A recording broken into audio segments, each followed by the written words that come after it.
Welcome back to The Price of Business. I'm your host, Kevin Price, talking to you about you and your business.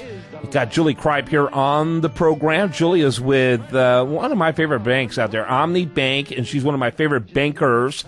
And by the way, we have a 1960s sitcom theme going for today's program to help you understand what the heck was going on. Julie, welcome to the program. Thank you. Yeah, I'm always glad to have you on. First of all, I always like to start kind of giving a great overview of Omni Bank, where people can find it and what differentiates it from the other banks out there.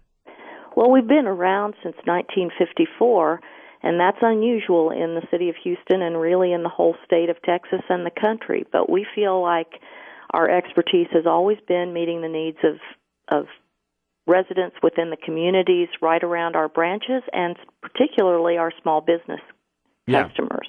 Absolutely. And so, so you guys have been around since the 50s. That's just extraordinary. I know. It's hard to believe, speaking of your theme today, how things used to be so different in banking and lots of other things, too. So how long have you been in the banking business personally? 35 years. 35 years. And I bet the last 5 or so years has been tougher than the other 30 years combined, haven't they? It has been. Yeah, it's been interesting. Been very interesting. And what people don't understand is that, people think, oh, good, it's tough on the banker. You don't understand. It's tougher for the banker to take care of the client. Isn't that the bottom line? Yes, that's exactly right.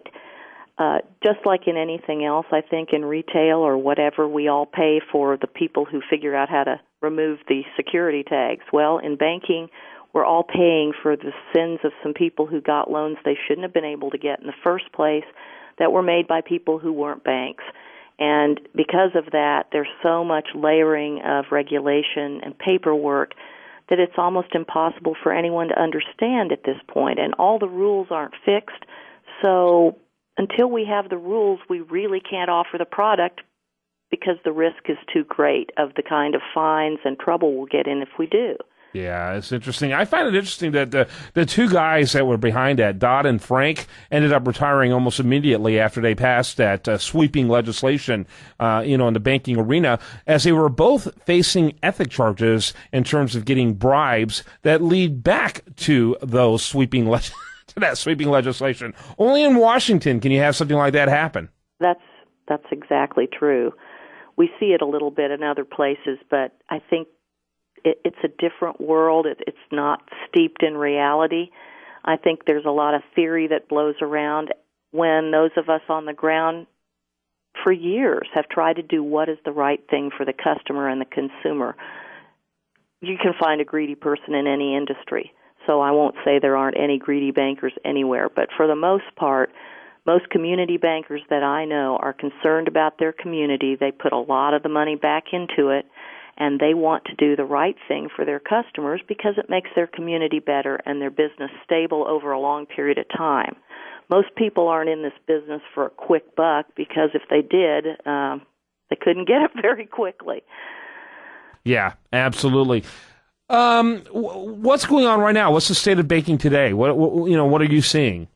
What we're waiting for, I guess, is I won't say the other shoe to drop, but the other 65% of the shoe. Speaking of Dodd-Frank, only about 35% of the regulations that were passed have actually been written, let alone implemented. So with that much of, just with the third that has been implemented, it's overwhelming for smaller banks.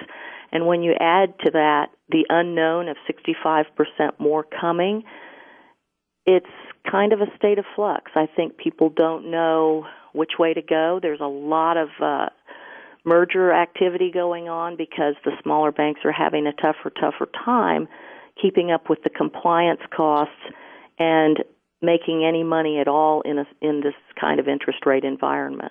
Yeah, absolutely. No question about it. And I think people just don't quite understand it. And people don't understand. So Congress passes these laws, but the gaps are kind of filled in by the regulators, aren't they? Exactly. How they're interpreted, how they're going to look, those type of things. That's subject to interpretation by the regulators. And so that's why it takes so long for these things to be implemented. And that's why there's a sense of anxiety, I think, out there in the banking community. Talk about that.